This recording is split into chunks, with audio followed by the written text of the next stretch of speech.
Et là, je suis avec Monsieur Edgar Gidigbi dans Lève-toi et brille. Le thème du jour, c'est tout est déjà accompli. Qu'est-ce qu'il veut nous dire par là?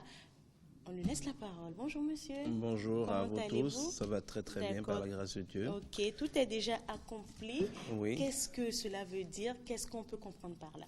Eh bien, nous sommes toujours dans notre série d'enseignements pour aider les gens à se lever. Nous avons parlé jusque-là de l'amour. Et nous avons vu que Dieu ne nous aime pas seulement, il est amour. Donc, il ne peut pas ne pas nous aimer parce que c'est sa nature que d'aimer. Et le jour où Dieu ne nous aimera plus, eh bien, il ne sera plus Dieu. Comme le jour où la lumière n'éclairera plus, ce ne sera plus la lumière. Le jour où l'eau ne mouillera plus, ce ne sera plus de l'eau. Donc, c'est dans la nature de Dieu et aussi longtemps que Dieu est Dieu, il nous aime. Mais la conséquence de cela, c'est que beaucoup de gens vont se demander, mais si Dieu nous aime tant que ça, nous savons qu'il est puissant, qu'il peut faire tout ce qu'il veut, qu'il est partout, qu'il sait tout. Pourquoi alors ne jouissons pas toujours de tout ce qu'il sait faire? Pourquoi ne jouissons pas toujours de sa grâce? D'abord par ignorance, parce que Dieu dit que le peuple périt faute de connaissance. Et la Bible nous dit aussi que la grâce de Dieu nous est multipliée par la connaissance. C'est une grâce, c'est gratuit, mais ça nous est multiplié par la connaissance. Comment la connaissance multiplie la grâce? Mais parce que la grâce permet à Dieu de rendre disponible le salut, permet à Dieu de rendre disponible gratuitement, sans que vous n'ayez à payer, tout ce qu'il faut pour votre bonheur. Ça, c'est la grâce de Dieu. Mais pour pouvoir jouir de ce qu'il a rendu disponible, il faut que vous sachiez que c'est disponible. Si quelqu'un a rendu, je ne sais pas, un restaurant gratuit parce qu'il veut nourrir les gens gratuitement, certains iront manger parce qu'ils le savent, d'autres n'iront jamais manger parce qu'ils ne le savent pas. Donc la connaissance vous permet d'accéder à la grâce. Ensuite, ce que vous savez des procédures va vous permettre d'en prendre plus ou pas. Si vous savez que vous êtes autorisé à amener le plat que vous voulez, vous allez peut-être amener un tonneau pour vous servir. Vous en prendrez beaucoup plus que celui qui viendra avec une petite assiette parce qu'il ne savait pas qu'il avait le droit d'amener n'importe quoi. Donc, plus nous connaissons Dieu, plus nous sommes capables d'aller chercher une plus grande partie de la jouissance de ce qu'il a déjà accompli.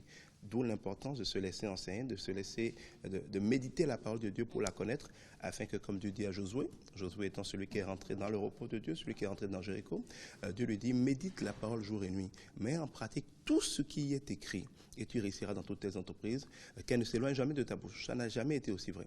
La deuxième chose qui fait que tout le monde ne jouit pas comme il faudrait la grâce de Dieu, c'est que Dieu nous dira ceci, il dit, mon oreille n'est pas trop dure pour vous entendre, ma main n'est pas trop courte pour vous bénir.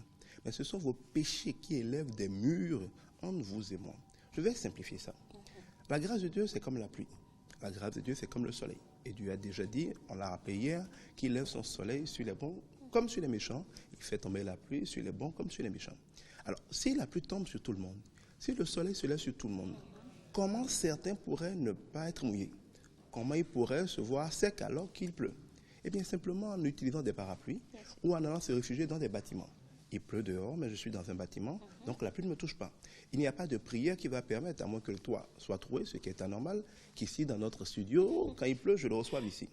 Cela veut dire que nos péchés, nos désobéissances à Dieu, notre refus de faire ce que Dieu a dit de faire, constituent des bâtiments, constituent des abris, constituent des bunkers dans lesquels nous allons nous réfugier. Et quand nous allons nous réfugier dans le péché, nous sommes isolés de l'endroit naturel où Dieu aurait pu nous bénir. Donc même s'il pleut dehors, même si le soleil se lève, nous sommes à l'intérieur, cachés dans nos péchés, parce que vous allez voir que quand on pêche, on se cache. On fuit immédiatement, on va se mettre à l'abri. Mais quand vous allez vous mettre à l'abri du péché, vous êtes mis à l'abri de la bénédiction, vous êtes mis à l'abri du soleil de Dieu. Donc même si Dieu lève son soleil pour tout le monde, même si la pluie tombe pour tout le monde, vous n'en jouirez pas. Et qu'est-ce qu'il faut faire pour en jouir? Pas prier davantage que Dieu fasse. Et c'est là où je mettrai mon troisième point. Il faut simplement se lever et sortir. D'ailleurs, c'est pour ça que cette émission s'appelle « Lève-toi et brille ». Lève-toi et brille, ça nous vient d'Ésaïe 60, où Dieu dit que sa gloire s'est déjà levée sur nous. Même si les peuples sont dans l'obscurité, sur ceux qui sont ses enfants, sa gloire s'est levée. Mais pour jouir de cette gloire, il faut se lever, sortir de ces abris de péché, sortir de ces abris de paresse, de mauvaises attitudes, et aller à la lumière de Dieu qui est déjà là. Maintenant, la deuxième chose, c'est quoi? C'est que tout est déjà accompli. Tout est déjà accompli, mais pourquoi est-ce que nous ne la voyons pas? Parce que, et c'était je crois le premier sujet que nous avons développé dans cette deuxième saison de Lève-toi et brille, il y a l'invisible et il y a le visible. Et nous avons vu que l'invisible est plus important que le visible et que les choses invisibles précèdent les choses visibles. C'est les choses invisibles qui produisent les choses visibles.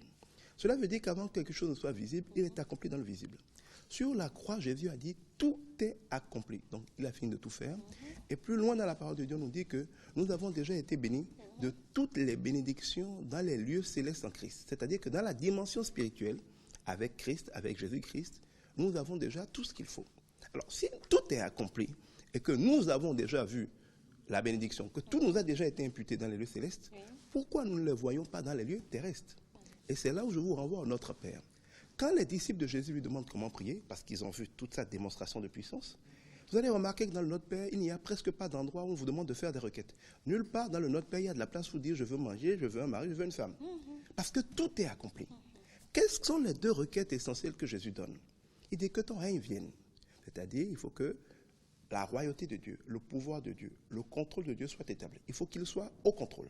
Donc tout ce que nous allons pouvoir faire, que ce soit Dieu qui contrôle, que ce soit sa parole qui contrôle, que les gens lui obéissent, va contribuer à la puissance.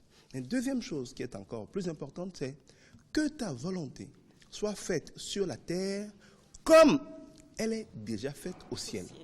Dit autrement, au ciel, ta volonté, qui est de nous bénir, qui est de nous gâter, qui est notre joie, qui est notre santé, qui est notre gloire, qui est notre prospérité, tout cela est déjà accompli au ciel. Télécharge-le maintenant ici sur la terre. C'est ça que ça veut dire.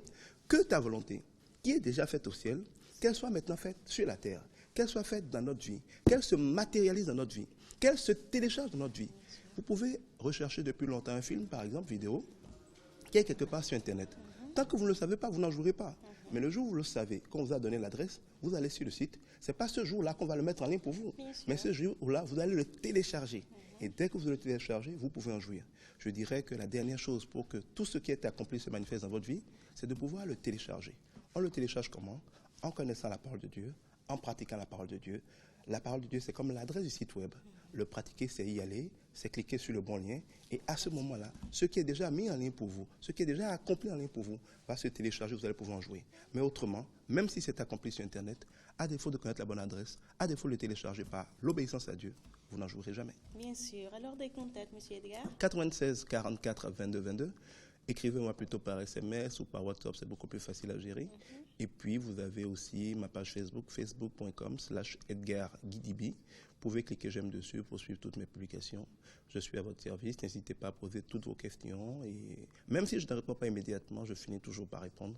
Ne vous inquiétez pas. Que Dieu vous bénisse. D'accord. Tout est déjà accompli. C'était le thème du jour. Voilà, donc je vous raccompagne avec cette page pub.